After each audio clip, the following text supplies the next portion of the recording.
along here. Here is example 3. Find the height of the triangular pyramid. So, it's a pyramid. I'm still using 1/3 base times height. 1/3 base times height. Let's plug in what we can. The volume is 14. Let's put that in for V. We don't know the H, right? That's our goal. So that will be over here, the H. Now the big B. Remember, big B is area. Always, always, always area of base. So if we look at the base over here, it is a triangle. The area formula for a triangle is 1/2 base times height. The area of that triangle is 1/2, 4 times 3, half of 12. The area is 6. So all of that is my B. All right. Then again, I like to combine 1/3 of 6. What's 1/3 of 6? 6 divided by 3, that is 2. And let's solve for H. So your height is 7 feet. 7 feet. Whew. Could be in the NBA. Okay. I heard somewhere like 25% of people that are 7 feet tall are professional basketball players. I don't know if that's true, but crazy. Anyway, great. I think we have 2 more examples. Yep, 4 and 5. All right, so for 4, we are talking about similar figures. Pyramid A and Pyramid B are similar. So we're going to be using that scale factor, K, and all that. Our goal is to find the volume of Pyramid B. So let's look at what we know. The height of Pyramid A is 8. The height of Pyramid A is 8. The height of Pyramid B is 6. Now, you certainly could, work backwards from volume, try to find the side length of the base, then use your scale factor, try to figure out the side length of this one, put it into your volume formula. I think it is actually much easier to use and faster to use K and K to the third. So first, let's find K. Let's find our scale factor. So remember, scale factor is what I multiply 8 by. So 8 times what? That gives me 6. So 8 times what? That gives me 6. So my ratio, 8 over 6, is 4/3. But my scale factor is 3/4. And if you ever get confused, try it out. 8 times 3/4 is 6. 8 times 4/3 is not 6. So my scale factor, because I'm going big to small, is less than 1. It's 3/4.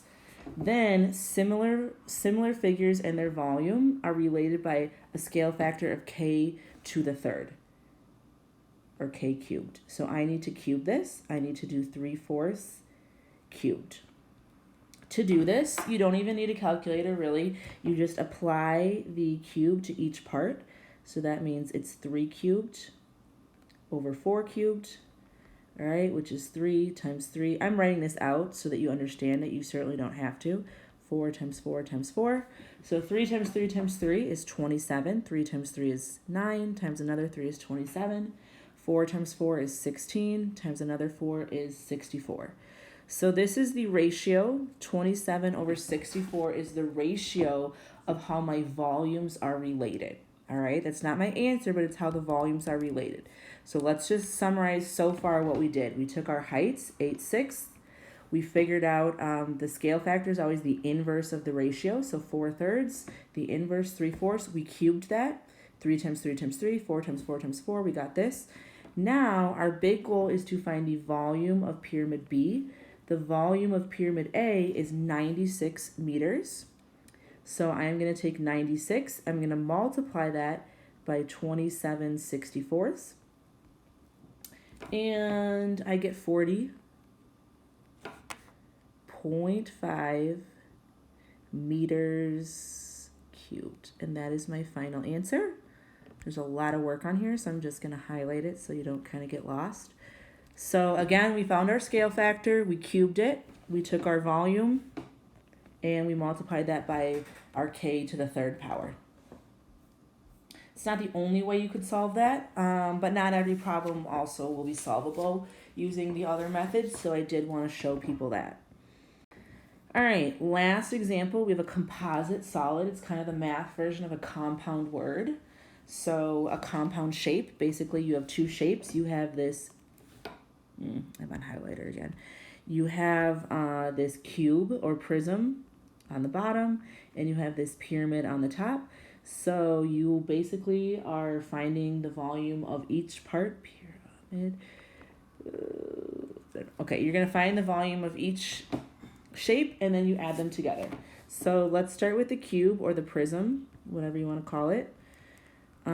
So that's basically big B times H. There's no 1/3. Remember, B is always the area of the base. So big B, 6 by 6, is 36.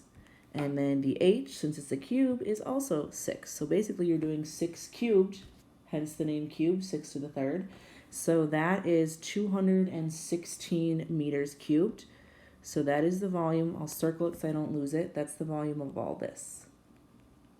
Now we need to find the volume of the pyramid. The pyramid is always 1/3 big B base times height. If I look at my base, what color should we use? I just learned finally how to change the colors. So the base is a square, 6 by 6 square. So the area of that is 36. If you want, I'm going to write it out, but if you just want to put 36, I understand. The height is actually also 6. I'll make it red. The height of the pyramid is also 6. And so again, you can just plug that into your calculator. And the volume of the pyramid is 72 meters cubed. So we are going to add 216 plus 72 to get our final answer, our composite volume, 288 meters cubed. And I'll highlight that too, just because there's a lot of answers and work, but that's our final answer. All right, that's all I got for 11.6. So summary, what is the volume formula for pyramids? That shouldn't take too long. How is the pyramid volume formula similar to the prism? It's almost identical except for one big difference. And then why is that? So why does the pyramid formula have the 1/3? And why does that make sense if you think about the shape of those figures? And then the purple question, how are the volumes of similar pyramids related? So I'd like you to mention the scale factor and the scale factor to the third power. And then lastly, just what is a composite figure? Think about example 5. What's kind of the overall process for finding the volume?